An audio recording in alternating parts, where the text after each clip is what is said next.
And ladies and gentlemen, we are back. Clovercrest Media presents Keys to the City. If you haven't seen part of the show, first part, you can check us out on Spotify. YouTube will be all live for tonight if you want to check it out. So let's get in to the NFL. And we haven't been able to discuss it because Ted wasn't around and our work schedules are not ideal right now. But sooner or later, they will. Ted got to experience it. And I just want to say on live, for people that are watching right now, I'm going to be honest. Never thought I would ever cry in a regular season game. I've cried in a Super Bowl. I've cried in a playoff game. Add it to the checklist. I cried in this regular season game against the Tampa Bay Buccaneers. Now you ask why. It's just funny. Just for people that know, it was a 34-yard field goal. And for anybody that doesn't know our family, 34 is a very important number. So to see that happen and the way they came back and the way they lost Barkley and the way and just to have Ted there as well, it just adds the icing on the cake. And Ted, you got to see one of the greatest quarterback debuts of all time. I mean, realistically, ladies and gentlemen, this is everything Giant fans were hoping, and this is something completely different that we're not used to because we're known as a team that drafts the pocket pass quarterback. Eli, Phil Simms, guys like that, all pocket passers. We have a guy now, and this league is changing. And the Giants have finally made that change. This league is going to a dual threat type quarterback now.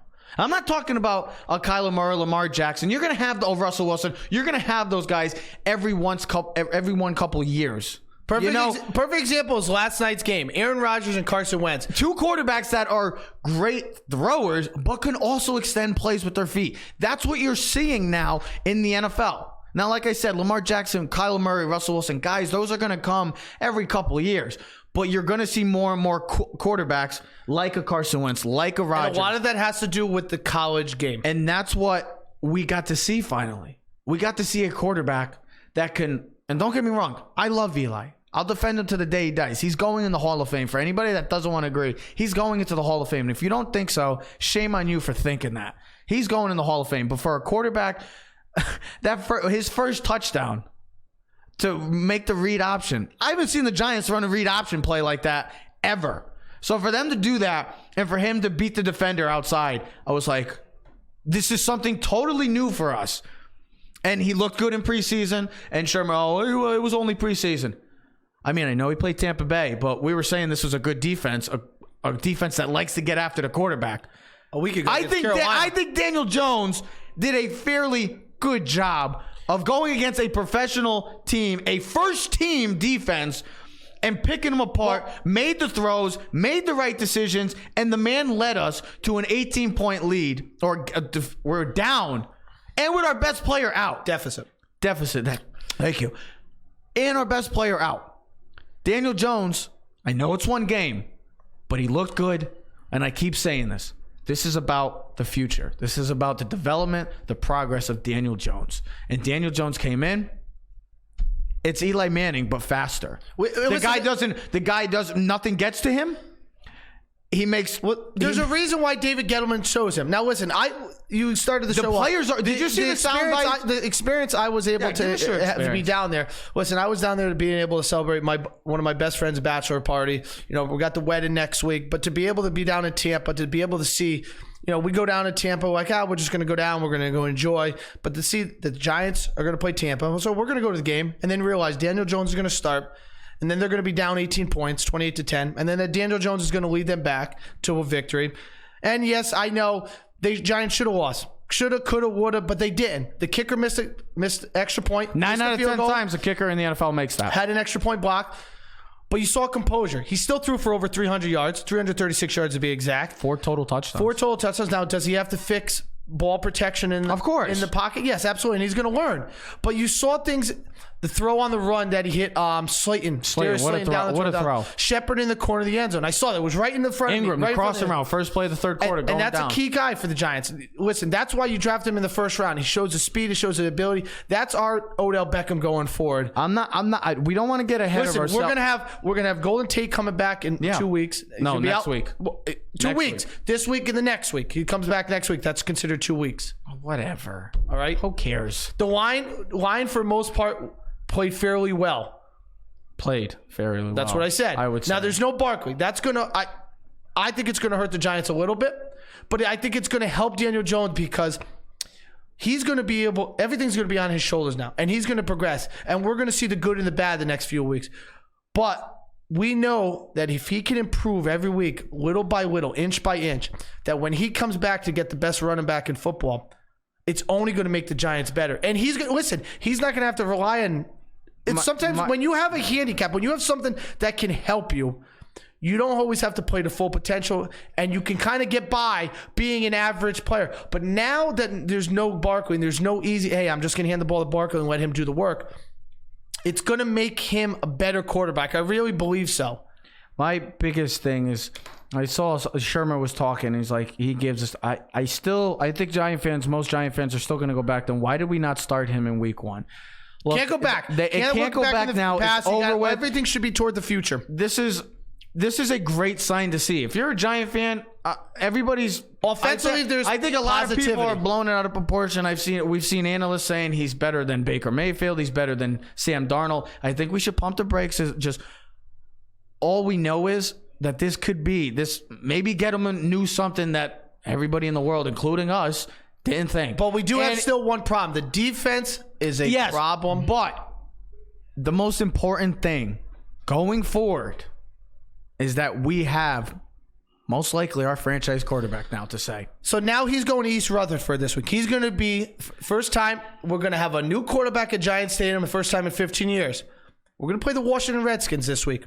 Now, it looks like they're going to start Case Keenum and not Dwayne Haskins. So we're not going to get the matchup we ideally. So what does that say? What does that say to all the fans that wanted Haskins? He's not ready yet.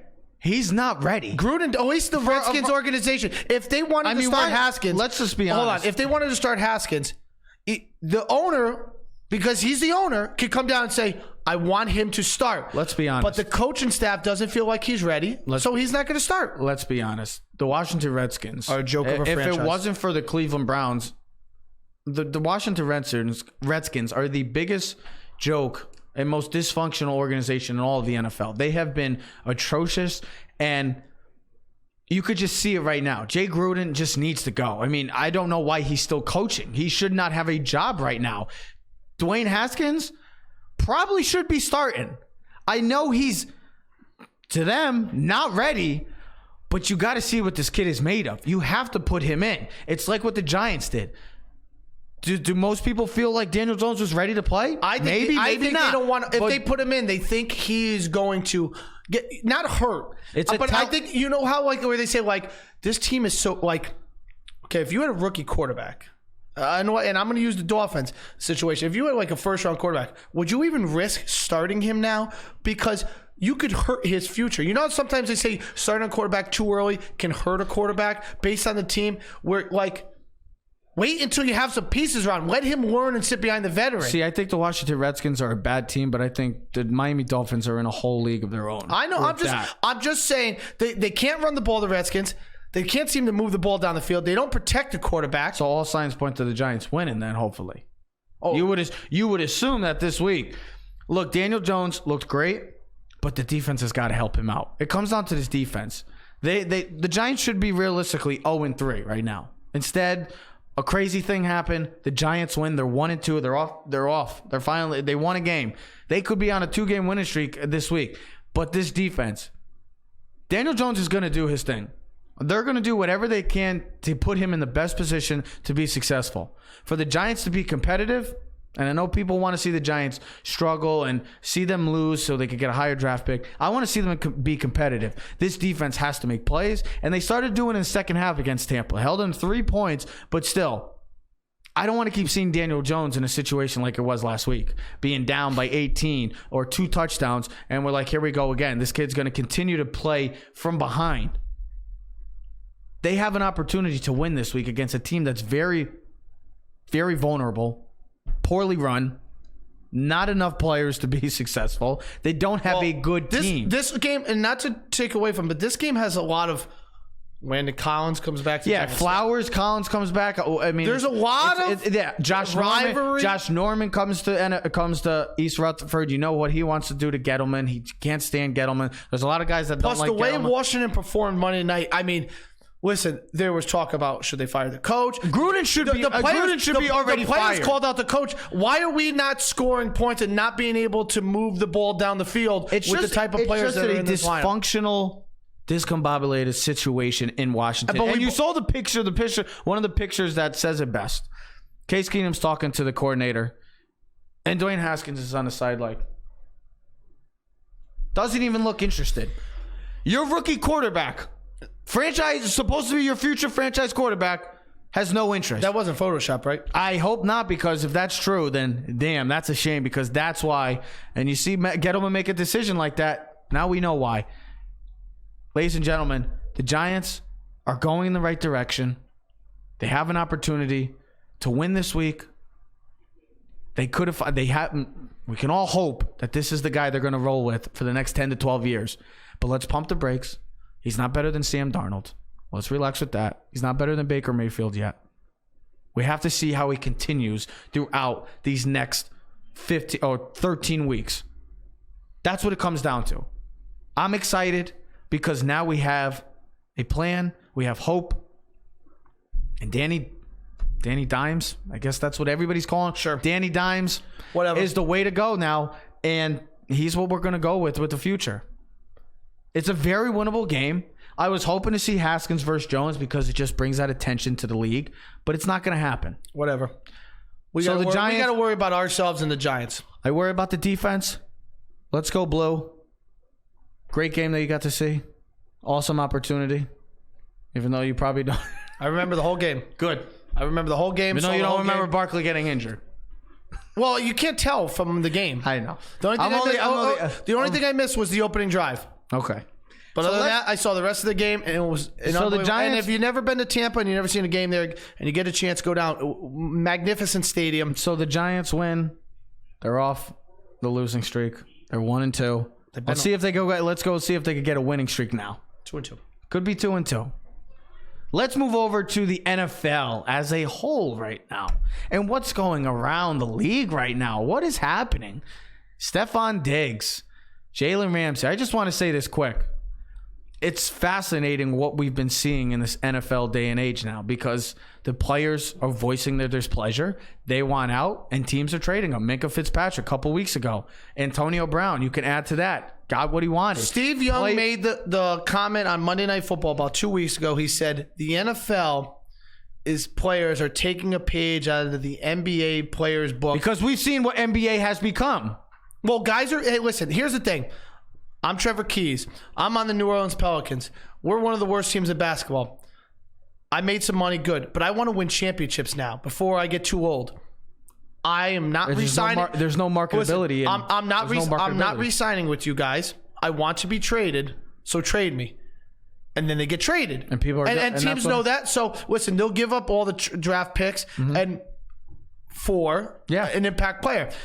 We've never really seen this in the NFL. You haven't seen guys really request trades, especially during the season. You know, it's unlike, basketball or baseball where the trade deadline is a big thing and you see a lot of big trades. It doesn't really usually happen in football. But we saw Minka Fitzpatrick get traded from the Dolphins, and he went to the Pittsburgh Steelers, went to a better situation. We've seen Jalen Ramsey. It's just one of the best corners in football. It's fascinating to see where the NFL has changed drastically when it comes to that. Players were always never voicing their displeasure. They just stayed with their team. Do you like the contract. Do you like it? Me personally, no, because I don't like the movement in the. It's like I love it. The NBA. I love it. I think it's good. Who the hell wants to be? Listen, if you're on the Dolphins, Trev, think about yourself personally. You're not asking to get the hell out of there. I'm not, dude. I don't care where else I play, but I don't want to be here. Yeah, I love South Beach, Miami. I love making millions of dollars, but I don't like being beat by 30 points a game, being 0-16. I'm sorry, I don't. I don't like that. No, I don't think anybody does. But just to see the movement, and I think people get annoyed with that in the NBA. I think people get annoyed in the NBA. No, people get realistically. Okay, you can't say they don't. No, because they set up super teams because 2 or 3 superstar players on a team. And that's stupid. Automatically wins your championship. And it's stupid. Okay, here's the thing: in the NFL, there's 53 players. unless a quarterback requests a trade, then it's stupid. But like if Stephon Diggs wants to request a trade, go ahead. He doesn't change the Vikings there or near. It doesn't change it. Jalen Ramsey, the Jaguars defense will still be good with him or without him. But if he goes to a team like the Chiefs or Eagles, that's all right. That's so a major plus. Doesn't mean you have to, okay. But if they're willing to give up the assets going forward, the Jaguars are only going to trade a guy like that if they can get. Let's not talk about the bad teams anymore. I want to talk about the good. But that's the thing, because you're not seeing good teams that got good players asking retrades. Okay. I don't want to talk about bad teams anymore. We talk enough about bad teams. I want to talk about good teams. I want to talk about teams that are going somewhere and are going to be competing for championships. I'll put it this way. I don't want to talk about bad teams. Well, you know why you're saying anymore. this, and I think so? There's a lot of bad teams in the NFL right now. I don't have the standings in front of me, but there's 6 0-3 teams. 5 of them are in the AFC, and they're not good. And they're not good teams. The Bucs are 1-2. They're not a good team. The Giants are 1-2. They're not a good team. The Jets are 0-3. They're not a good team. The Dolphins 0-3 are not a good team. The Steelers, you would think, are a good team. They're not a good team right now. The Falcons 1-2. Teams like that. The Chargers. The Raiders are not a good team. 1-2. There's a lot of bad in the NFL right now, and you're seeing more players voice their displeasure and trying to get out. Tennessee Titans 1-2, not a good team. Hold on. The other teams. You tell me when you're done. I will. I'll let you know because you've done enough talking today. Carolina's not a good football team. 1-2. And yet we're still talking about bad teams. And the Cardinals. I'm done talking. What did you not understand when I said I'm done talking about bad teams? I want to talk about good teams. Like last night. There's 4 good teams. 4 or 5 good teams. Okay, that's fine. But last night was good teams playing. And it was a hell of a game. The Eagles. Much needed win. Eagles should have lost. They could be 1-3. They could be 1-3 right now. But guess what? Carson Wentz looked good. That defense made plays when they needed to. The Packers are still a good team. You see games like this week. You see the Bills against the Patriots, 3-0 versus 3-0. Then you got the Cowboys and Saints, 3-0 versus 2-1. You're talking about the Bears against the Vikings, 2 teams that are 2-1 as well. That's what we should be talking about. We shouldn't be talking about the Miami Dolphins. We shouldn't be talking about bad football teams because there is a lot of bad in the NFL, but there yet is still... Do you think it hurts the NFL, though? Yes, because having that many bad teams, you just seen it in the NBA for some time. Finally, the NBA has now a little parity. There's a little of the players moving all over the place. There's like 12 teams that can win a championship instead of 4. In the NBA, we were always upset because up until last year, it was the Cavs versus the Warriors for 4 straight years. It was LeBron, and we were getting sick and tired of it. It was the same old nonsense. Well, you picked the Patriots versus anybody in the NFC. So you're going to see the Patriots again for 5-6 years in a row? Why pick against them? They can't. There's nobody in the AFC. That's what I'm saying. The Cavs were the Patriots of the East. And that's why it's bad, because there's nobody in the AFC other than the Chiefs and maybe the Ravens that are going to compete with the New England Patriots this year. I just don't think the Ravens yet, and Lamar Jackson's good enough. The NFC is like the Western Conference. There's more depth and there's more good teams. I'm not saying great teams, but there's more teams that will get to a playoff, fight for a playoff, maybe not win a Super Bowl, but will be more competitive. Where the AFC, you got legit right now 3 teams. If you had to think of the AFC right now, right off the quick, you would think the Patriots, you would think the Chiefs, and then you would think the Ravens, Ted. You don't think of anybody else. You do not consider the Texans, maybe the Texans. But how seriously you consider them from their past struggles in the postseason? That's why the NFL, there's a lot of bad. And that's why it starts at the top. And there's not many good teams in the NFL right now. There's more bad and more middle average teams than there are good teams. And that's what's hurting the NFL. The play's been nice. But also, when you see a team like the Miami Dolphins lose 59-10, then lose 42-3, that just shows right there that's not good. That's not a good product. They didn't cover the spread this week against the Cowboys. That was 22.5. That's not a good product to put on the field and to show to the fans. You want to see the best Monday versus night the best. Football game, the Redskins game, Monday night game was atrocious. So that's what I'm trying to say. You see last night a great game. You see this weekend a great game. The Dolphins. Or not the Dolphins. My God. See what you made me do? We talked about the Dolphins so much that they're stuck in my damn head. We talked too much about That's why the Bills-Patriots game this weekend is more important for the Bills because we talked. Oh, yeah. Well, I mean, yeah. That's because obvious. I said, listen, the Bills are 3-0. If they win, they'll be 4-0. The Patriots will be 3-1. You expect the Bills to beat the Jets twice. You expect the Bills to beat the Dolphins twice. Okay? You figure the Bills will lose to the Patriots later in the season when they go to New England. So they'll both be 5-1 in the division. But going forward, that will show that the Bills are up there. If the Bills lose, it's like, all right, whatever. We're supposed to lose. We're used to it. Yep. But you're home. You got the Buffalo Mafia, the Bills Mafia up there. They're going to be wild. This is an important game for Sean McDermott, Josh Allen. Can he be good enough? And that defense to beat, and that defense for both teams. Buffalo's got a great D right now, but also that Patriot defense is nasty. And then with the Cowboys game, I said to you, it's more important for the Cowboys to win this week because Drew Brees ain't there. And if you don't win, you're just like it's the same old Cowboys that you always expect. You beat up on the Redskins, you beat up on the Giants, and you beat up on the Dolphins. Good for you. You're 3-0. You're supposed to be. You're one of the best teams in football. But if you go to New Orleans and you can't beat the Saints without Drew Brees, what am I supposed to think? What am I supposed to think as a fan? I think it's more. I wouldn't even say just the Cowboys. I think this game is massive for Dak Prescott. For Dak Prescott. Why so? Because he's looked great so far, but it's been against atrocious teams. I mean, let's be honest. Three of the worst defenses in the league. Let's be honest. The Giants have the worst defense in football. No, Miami does. Okay, the Dolphins. The Dolphins are the worst team, period. We've said the Dolphins way too much. I know. No, all year so far in the NFL. I can't believe how many times. Well, it's going to lead into our next segment. Yes. And then the Washington Redskins have not been good. So they've beat up on bad teams. This is a true test now. You're going into the Dome. You're going into one of the loudest venues in all of football. And we know how that crowd is. It's Sunday Night Football. The Cowboys have some success at home, but how are they on the road against a true team, a real good team? I still believe this is one of the best teams in the league. I know Brees isn't playing, but this is about Dak Prescott. You want to make your big money, you want to make your big payday like Jared Goff and Carson Wentz did, you have to win games. Win the big ones. Like Carson Wentz did last night. That's a big game last night because if they lose, they're 1-3. That's why the Eagles paid for him.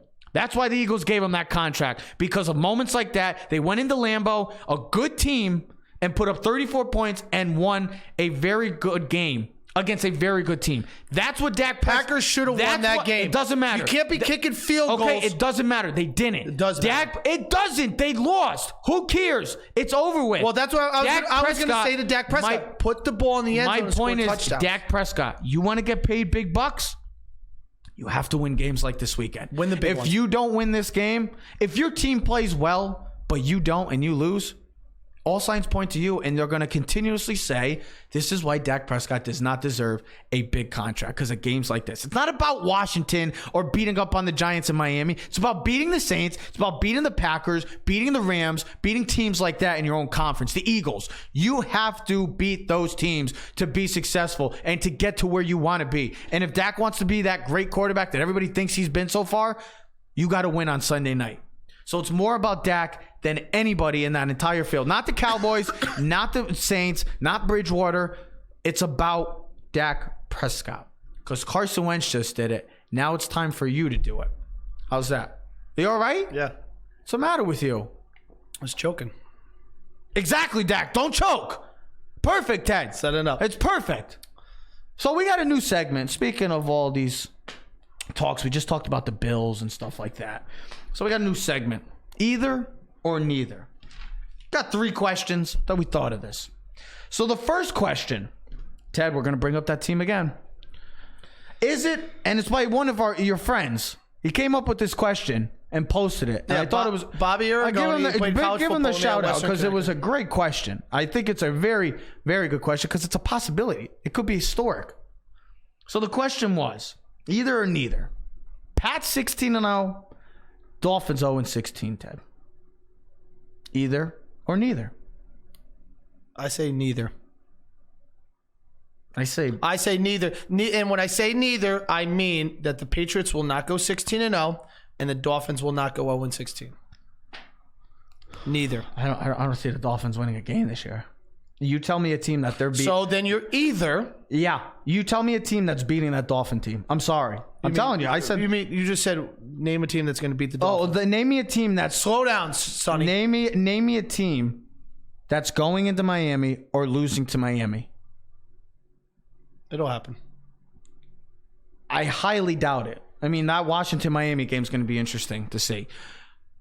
I'm going with either. I think the Patriots are more than capable. That defense has been nasty. Brady looks great. It's a possibility. They got to play the Chiefs. So which one either is it? I say both. They're both going. It's going to be historic. The Patriots are going to go both, huh? The Patriots are going to go 16-0. I think they've been that dominant. And the Dolphins have been that bad. All right. By far. I say neither. I got either. So the second question. The Patriots still have to play the Cowboys, Eagles, and Chiefs, and Baltimore. I'm not worried. They'll lose 2 games. I'll take my chances. You're wrong. That's fine. I'll take my chances. By the way, great question by your boy. The second question is a big matchup this weekend. This is a matchup we didn't even discuss. It's a major matchup for this one for the Browns. I think it's more so for one team. Well, the Browns. But the Ravens need to, I know, but you could have a nice 2-game lead in the division. Think about that. You could have a nice, comfortable 2-game lead in the division. You win this game. So go ahead. Already. The question is, either or neither, Baker Mayfield or Lamar Jackson? Yeah, Baker what? Who would I rather take? Yeah, who would you have? Would you have both of them? For the season or for the careers? Would you take both of them or would you have neither for the future? That was the question, either or neither. I'll take Lamar. Either. You're taking both then? No, I'll take Lamar. So you're picking one or the other? Yes, either or neither. You pick one or you pick none. I don't understand what you don't get. Either or neither. So give me your explanation. I'm still waiting. You're still talking. I just said Lamar Jackson. Either. You said, who would I take going forward? Did you hear what I said? Why? Why are you taking Lamar Jackson? I just think he's in a better system to succeed. Okay. I think he's got the right coach. I think he's got the right organization. He's got the right personnel. He made a comment the other day. He doesn't want to run so more. He wants to pass. I think his ability to run, like we've talked about multiple times throughout the show over years, having the ability to run, to extend the play. Yeah, listen, he's an extreme runner. He can outrun anyone on the field. Okay. But the ability to just extend plays and throw the ball, because we've seen so far Baker Mayfield can't extend the play. When you run a 4.85 and your 40-yard dash combine, we've seen every time he gets out of the pocket, he flusters and his numbers go down. I still would take Baker because I know he's a punk. They're all whatever. Their offensive line is atrocious. They've done it wrong. They're doing it all wrong. But if you have Lamar Jackson speed, you can outrun. That is true, but sorry to try to convince you. They've done it all wrong, the Cleveland Browns. So your either is... I'm going with Baker Mayfield. And I'm going with Lamar. I would go Baker Mayfield still. I still have trust. They got to protect him, though. They got to throw something in the offensive line because they did it all wrong. To protect your franchise quarterback, you don't add weapons. That's nice, but you win inside the trenches. They literally are the Cleveland Giants. I've been saying it since the beginning of the year. They're the Cleveland Giants because they're doing everything. They built from the outside in instead of building the core strong and building out. They've done everything like the New York Giants have done in the past, and that's why the Giants were atrocious. Lost Joe Thomas last year, and this year they lost Zeitler. And they just traded Zeitler. Whatever. I'm taking Baker still. The final question of either or neither. 2 teams, both 3-0, surprising 3-0 right now. Which 3-0 team is more likely to make the playoffs? Now, who is it? It's the team we just mentioned, the Buffalo Bills, and those San Francisco 49ers. Who's more likely to make the playoffs? I'm going to say the Buffalo Bills. And the reason why I say that, very simply, the AFC as a whole is weak. The NFC is still stacked. You still have the Cowboys in Dallas. You still have Green Bay, Minnesota, Chicago. Even though Detroit's 2-0-1 and they're undefeated, you still have the Saints and you have the Falcons, and I like the Falcons. Then you just look at the division that they're in. The Rams are the best team in that division, probably in the conference. Yep. Then you have the Seattle Seahawks, who are 2-1, and I like Seattle more than I like the 49ers. And Arizona is no slouch. Even though they're 0-2-1, they're going to be a tough out whoever they play all year round, and that's why I take the Buffalo Bills. They're 3-0. They have an easier division. They have an easier conference, and they have more likely to succeed. And I like their coach, Sean McDermott. All right, let's go to the power rankings. Who do you want? You didn't even... Nope, because I agree with you 100%. Everything? Yes, because the Thank AFC... you, my man. Yeah, well, finally, you. right? You feel good? You feel good about yourself? I feel good. Thank you. I got the... Trev, I get the approval of Trev. Yeah. You like that, Nate? Nate the Great. Yeah, I'm not going to say anything because Ted just said... He literally said it. Spot on. It's because they're in the AFC. Conference is weaker, more open to get into as a wild card. We know you're probably not winning the division. If you flip teams, I would. If the 49ers were in the AFC, but the 49ers could be probably the third best team in their division. And I know they're 3-0, but they probably are the third best team in that division, realistically. They haven't played anybody either. They played the Bengals. All three teams. They haven't played no one. They played the Bucs, and then who? They played the Bengals, the 49ers. 49ers played the Bucs, Bengals, and Steelers. So there you go, right there. Yeah, I know. We know. You're right. So let's get right into the power rankings and close this up because I agree with you 100%. We'll start doing that each and every week, neither or either, from here on out. But we're also doing our power rankings. Not much has changed. I mean, last night I did have to make a change, actually, because of last night's results. So we're going to go 10-1. Yeah, go ahead. That's how you do. So Chaz is waiting. Chaz is on the line. Number 10 is the Texans. Yep. Number 9 is the Seattle Seahawks. Number 8 is the New Orleans Saints. Number 7 is the Green Bay Packers. Number 6 is the Philadelphia Eagles. Number 5 is the Baltimore Ravens. Number 4 is the Dallas Cowboys. Number 3, I was going to say it, the St. Louis, but the Los Angeles Rams. Yep. Number 2, the Chiefs. And number 1, the Patriots. Okay. Number 10 for me is those Buffalo Bills. Number 9, the Seahawks. Number 8 is the Philadelphia Eagles.